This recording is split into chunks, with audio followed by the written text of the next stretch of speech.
Hello friends, welcome back to my channel जहां मैं आपको बताती हूँ एजुकेशन से रिलेटेड, एग्ज़ाम से related updates, tips and tricks, learning से रिलेटेड चीज़ें। तो अगर आप मेरे चैनल पर नए हैं या आपने अभी तक सब्सक्राइब नहीं किया है तो जल्दी से मेरे चैनल को सब्सक्राइब कर लिए ताकि कोई भी न्यू इन्फॉर्मेशन और अपडेट आप तक पहुँच जाए सबसे पहले। तो फ्रेंड्स, जैसे कि आप लोगों को पता है डीएलएड के एग्ज़ाम शुरू होने वाले हैं और मुझे ये भी पता है कि कुछ लोगों की प्रिपरेशन होगी और कुछ की नहीं होगी, क्योंकि बीच बीच में कभी आप लोग कंफ्यूज हो रहे थे कि पेपर होंगे, तो कभी ऐसा हो रहा था कि जनरल प्रमोशन मिलेगा। इस वजह से बहुत से लोगों की प्रिपरेशन नहीं हो पाई होगी या जो ट्रैवल कर रहे होंगे उनकी प्रिपरेशन नहीं हो पाई होगी। तो जैसे कि हम लोगों को पता है हमारा फर्स्ट पेपर है बाल विकास एवं बाल्यावस्था यानी चाइल्ड डेवलपमेंट एंड पेडागोजी। इसी के ऊपर आज मैं आपसे कुछ इंपॉर्टेंट क्वेश्चन आंसर डिस्कस करने वाली हूँ जो आपके एग्जाम में हेल्प करेंगे और जो ज़्यादातर पूछे भी जाते हैं। तो चलिए वीडियो को स्टार्ट करते हैं। और फ्रेंड्स, इसके साथ ही जो MPTH 2020 या फिर संविदा वर्ग 3 की तैयारी कर रहा है उनके लिए भी ये क्वेश्चन आंसर बहुत इम्पोर्टेंट है, तो वीडियो को लास्ट तक देखें। तो सबसे पहला क्वेश्चन है हमारा, सबसे पहला प्रश्न है बुद्धि का विकासात्मक सिद्धांत किसने दिया। तो बुद्धि का विकासात्मक सिद्धांत जीन पियाजे ने दिया। फिर प्रश्न 2, बुद्धि का संवेगात्मक विकास का सिद्धांत किसने दिया। तो इसका उत्तर होगा गोलमैन ने। तो आप लोग याद रखना, बुद्धि का विकासात्मक सिद्धांत जीन पियाजे ने दिया और संवेगात्मक विकास गोलमैन ने दिया। फिर प्रश्न 3 है, बुद्धि का क और ख का सिद्धांत किसने दिया। इसका उत्तर है हैब ने। बुद्धि का त्रिआयामी बुद्धि संरचना सिद्धांत किसने दिया। उत्तर है JP गिलफोर्ड ने। नेक्स्ट, बुद्धि का त्रिचापीय सिद्धांत किसने दिया। इसका उत्तर है स्टेनबर्ग ने दिया। इन्होंने बुद्धि को 3 भागों में बांटा था। स्टेनबर्ग ने बुद्धि को 3 भागों में बांटा। फर्स्ट है विश्लेषणात्मक बुद्धि, दूसरा व्यवहारिक बुद्धि, फिर तीसरा है सृजनात्मक बुद्धि। प्रश्न 6, जीन पियाजे के अनुसार बुद्धि क्या है। ये क्वेश्चन भी आपको आ सकता है। तो जीन पियाजे के अनुसार बुद्धि वातावरण के साथ अनुकूलन करने की प्रक्रिया है। मैं एक बार फिर रिपीट कर देती हूँ। जीन पियाजे के अनुसार बुद्धि वातावरण के साथ अनुकूलन करने की प्रक्रिया है। मीन जैसे जैसे एनवायरनमेंट हमारा वातावरण में बच्चा रहता है उसकी बुद्धि भी वैसी बढ़ती जाती है। तो प्रश्न 7 है हमारा, अल्फ्रेड बिने के अनुसार बुद्धि के प्रकार बताइए। तो अल्फ्रेड बिने के अनुसार बुद्धि 4 शब्दों से मिलकर बनी है, ज्ञान, आविष्कार, निर्देश और आलोचना। तो बुद्धि कौन से 4 शब्दों से मिलकर बनी है। तो है ज्ञान, आविष्कार, निर्देश और आलोचना। फिर प्रश्न 8 है हमारा, टर्मन के अनुसार बुद्धि की क्या परिभाषा है। ये क्वेश्चन भी आपको पूछा जा सकता है। बहुत सारे साइंटिस्ट के आपको नेम पूछे जा सकते हैं और पूछा जा सकता है कि उनके अनुसार उसकी डेफिनेशन या परिभाषा क्या है। तो टर्मन के अनुसार बुद्धि की परिभाषा है, बुद्धि विचारों के बारे में सोचने की योग्यता है। तो टर्मन के अनुसार बुद्धि क्या है। तो टर्मन के अनुसार बुद्धि अमूर्त विचारों के बारे में सोचने की योग्यता है। और अगर आपसे पूछा जाए कि वुडवर्थ के अनुसार बुद्धि क्या है, क्या उसकी परिभाषा क्या है, तो वुडवर्थ के अनुसार बुद्धि कार्य करने की एक विधि है। और टर्मन के अनुसार क्या थी, बुद्धि अमूर्त विचारों के बारे में सोचने की योग्यता है। और वुडवर्थ के अनुसार बुद्धि कार्य करने की एक विधि है। फिर नेक्स्ट, स्टर्न के अनुसार बुद्धि की क्या परिभाषा है। मैंने आपको पहले बता दिया कि बहुत सारे यहाँ साइंटिस्ट हैं, मनोवैज्ञानिक हैं जिन्होंने अपने हिसाब से बुद्धि की परिभाषा दी है। बुद्धि मीन्स इंटेलिजेंस की। तो स्टर्न के अनुसार बुद्धि एक सामान्य योग्यता है जिसके द्वारा व्यक्ति नई परिस्थितियों के साथ समायोजन करता है। फिर नेक्स्ट, बकिंघम के अनुसार बुद्धि की क्या परिभाषा है। तो बकिंघम के अनुसार सीखने की शक्ति ही बुद्धि है। आप यहाँ देख सकते हैं जो जितने भी मनोवैज्ञानिक हैं, साइंटिस्ट, उन्होंने सेम ही बात बोली है, बस उन्होंने अपने वर्ड्स को थोड़ा अलग कर दिया है। फिर प्रश्न 12 है, वेसलर के अनुसार बुद्धि की क्या परिभाषा है। तो वेसलर के अनुसार बुद्धि किसी कार्य को करने की, तार्किक चिंतन करने की, वातावरण के साथ समायोजन करने की सामूहिक योग्यता होती है।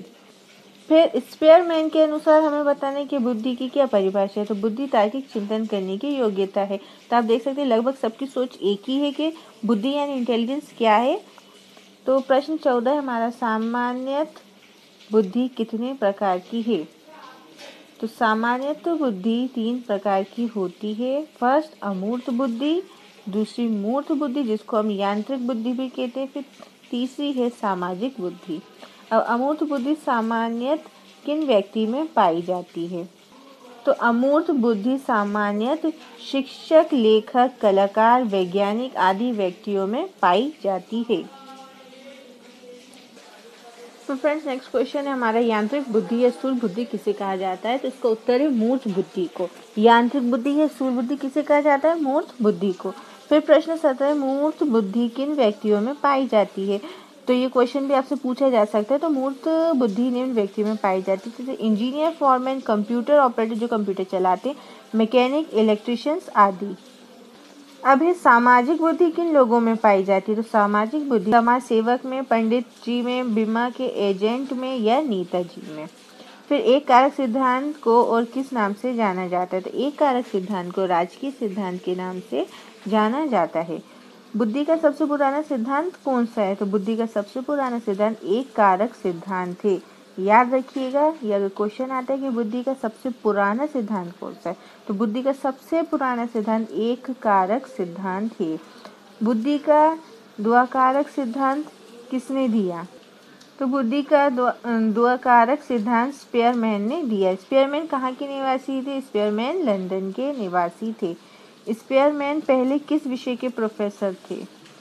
तो इसका उत्तर है, स्पेयरमैन पहले सांख्यिकी विषय के प्रोफेसर थे, बाद में मनोविज्ञान के प्रोफेसर बने। स्पेयरमैन ने बुद्धि का संबंध किससे बताया है। स्पेयरमैन ने बुद्धि का संबंध चिंतन से बताया है। स्पेयरमैन ने बुद्धि का संबंध चिंतन से बताया है। बालकों का भाषाई विकास का क्रम क्या है। इसका मतलब उनकी जो लैंग्वेज डेवलपमेंट है बच्चों की, उसका प्रोसेस क्या है, उसका क्रम क्या है।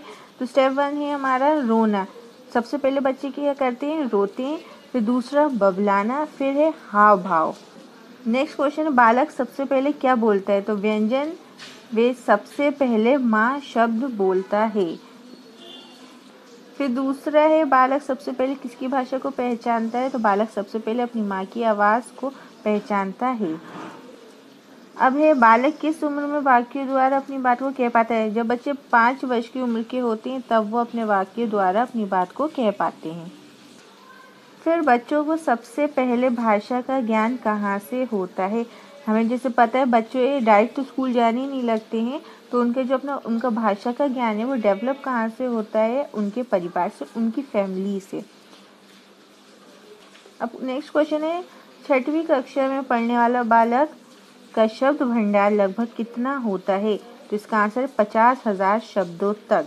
तो अगर कोई बच्चा 6 क्लास में है तो उसका जो शब्द भंडार है यानी वोकैबुलरी है वो कितनी होगी, 50,000 शब्दों की, 50,000 वर्ड्स की। इसका मतलब वो जो उसके 50,000 वर्ड्स हैं वो उसी में अपनी बात को कहता है, समझाता है।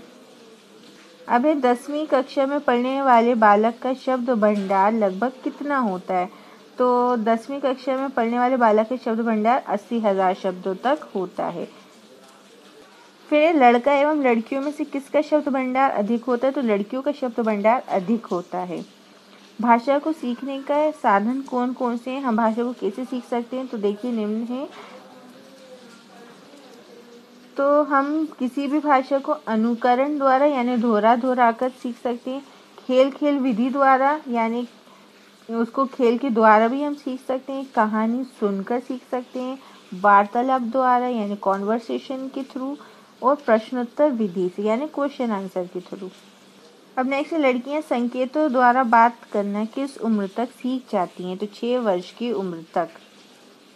दूसरा क्वेश्चन है जो मोस्ट इम्पॉर्टेंट है, भाषा के विकास को प्रभावित करने वाले कारक कौन कौन से हैं। तो भाषा के विकास को प्रभावित करने वाले कारक निम्न हैं, जैसे लिंग, बुद्धि, स्वास्थ्य, जनसंचार का माध्यम, समूह का प्रभाव, सामाजिक आर्थिक स्थिति, पारिवारिक संबंध, विद्यालय, आस पड़ोस के वातावरण का प्रभाव।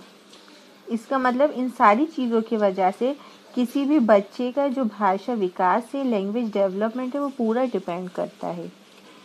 अब दूसरा क्वेश्चन है, मनुष्य और पशु में मुख्य अंतर क्या है? तो मनुष्य और पशु में मुख्य अंतर वो ये सभी को पता होगा, बुद्धि का है। फिर नेक्स्ट क्वेश्चन है, बुद्धि को सबसे पहले परिभाषित किसने किया था? तो बुद्धि यानी इंटेलिजेंस की डेफिनेशन सबसे पहले यूनान के दार्शनिकों ने किया। फिर है, आधुनिक काल में बुद्धि को सबसे पहले किसने समझाया? तो आधुनिक काल में बुद्धि को सबसे पहले अल्फ्रेड बिने ने बताया। फिर नेक्स्ट क्वेश्चन है, मानसिक आयु के माध्यम से बुद्धि को परिभाषित किसने किया? तो इसका उत्तर होगा अल्फ्रेड बिने ने। इन्होंने बताया कि बुद्धि दो प्रकार की होती है। जो अल्फ्रेड बिने हैं उन्होंने बताया था कि बुद्धि दो प्रकार की होती है, मानसिक आयु बुद्धि और दूसरी वास्तविक आयु बुद्धि। तो नेक्स्ट आपको अल्फ्रेड बिने से रिलेटेड क्वेश्चन भी आ सकते हैं, जैसे अल्फ्रेड बिने किस देश के निवासी थे? तो अल्फ्रेड बिने फ्रांस के निवासी थे। अल्फ्रेड बिने किस विषय के प्रोफेसर थे? तो ऑफकोर्स अल्फ्रेड बिने किसके होंगे? मनोविज्ञान के थे, तभी उन्होंने बताया। फिर नेक्स्ट, बुद्धि का एक कारक सिद्धांत किसने दिया? तो अल्फ्रेड बिने ने दिया। अल्फ्रेड बिने ने बुद्धि का एक कारण सिद्धांत दिया, जिनके सहयोगी यानी उनके कॉपरेटर्स थे साथ में स्टर्न, टर्मन और साइमन।